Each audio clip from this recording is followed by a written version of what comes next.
Dear students, in this video, I have again brought another item which is very important, but topic is same, audit sampling unit 3, your paper auditing and assurance become 4th semester. So just now in the other video, I discussed about what are the applicability of test checking. And in this video, I am going to discuss with you the advantages of test checking. This is very, very important. Advantages of test checking. Okay. I've told you what is test checking already. You know that you have to select a few transactions and check those transactions. You're not checking the total transactions of the organization. So this is test checking explained to you. And now what are the advantages? Please write. Number one, advantage number one, reduces volume of work. Point number one. So test checking reduces the volume of work of the auditor to a considerable extent, because the auditor checks only few transactions and not all the transactions. So test checking helps in reducing the volume of work of the auditor. Number two, reduces time and cost. Since auditor is not checking all the transactions, time is reduced, and since time is reduced, accordingly cost is also reduced. Auditors, client, they are also relieved. Auditors are relieved, their energy is saved, time is saved, and cost is also saved. Next point, number three, quick completion of audit work. So next point is, if test checking is applied, then audit work can be completed very quickly. Same thing I told you, reduces time. So test checking enables the auditor to complete the work quickly, as the auditor checks only few of the transactions. So it helps to complete the work quickly. Number four, effective means of checking.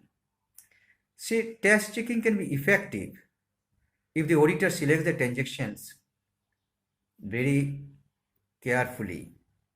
If the transactions are selected properly, after that, test checking is very effective on the sense that if you check all the transactions, you may not be able to give time to all the transactions, and the checking may not be effective.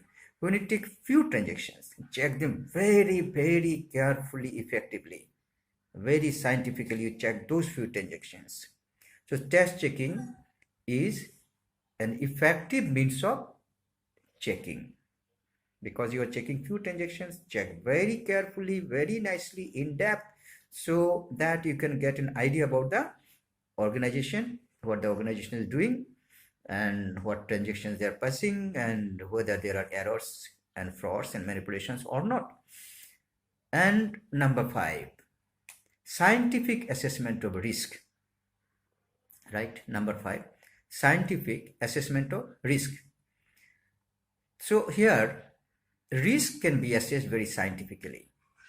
The risk of material misstatement in the financial statements is assessed by the auditor in a scientific manner by drawing samples and studying them in detail. I'm just giving you one example. Suppose a person is suffering from say diabetes or something, any problem is there, his blood is having sugar, something, blood sugar. So the doctor wants to test.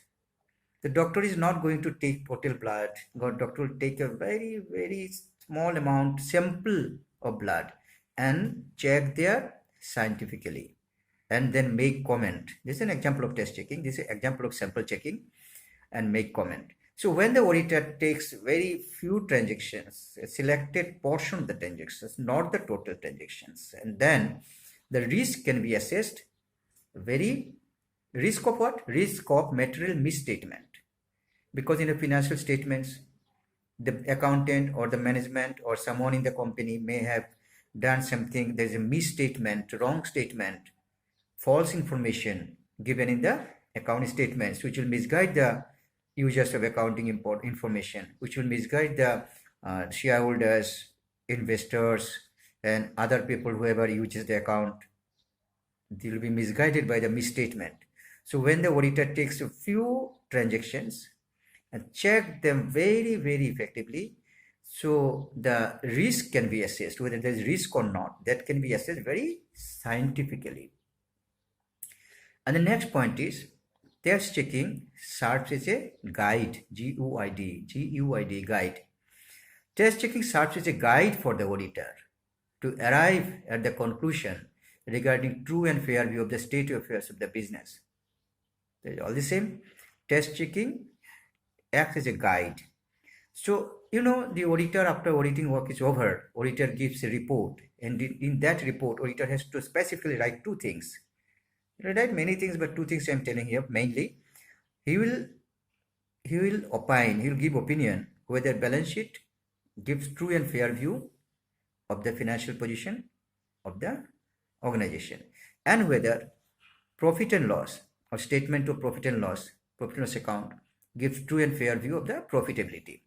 So this truth and fairness of the organization, truth and fairness, these are the points auditor has to give conclusion about this, is comment about this in the audit report. And who will guide auditor? The test checking will guide him. Test checking will guide him in giving the true and fair view report as to whether profit and loss account is true and fair or not, and whether balance sheet is true and fair or not, and all the transactions are true and fair or not, or all the affairs of the organization are true and fair or not. So while commenting this truth and fairness in the audit report, test checking will act as a guide to the auditor. So we've seen the advantages of test checking. These are the advantages of test checking. There may be a question, what are the advantages of test checking? What is test checking? I have already told. There may be a question, when test checking is applicable, that I have told you in the other video, applicability of test checking. And now I've told you what are the advantages of test checking. So please note down these points. You can add some more points from the book and make note and study these things, and think also, listen to my video time and again if you don't understand. And if any problem still remains, you can contact me. Thank you very much. Stay blessed.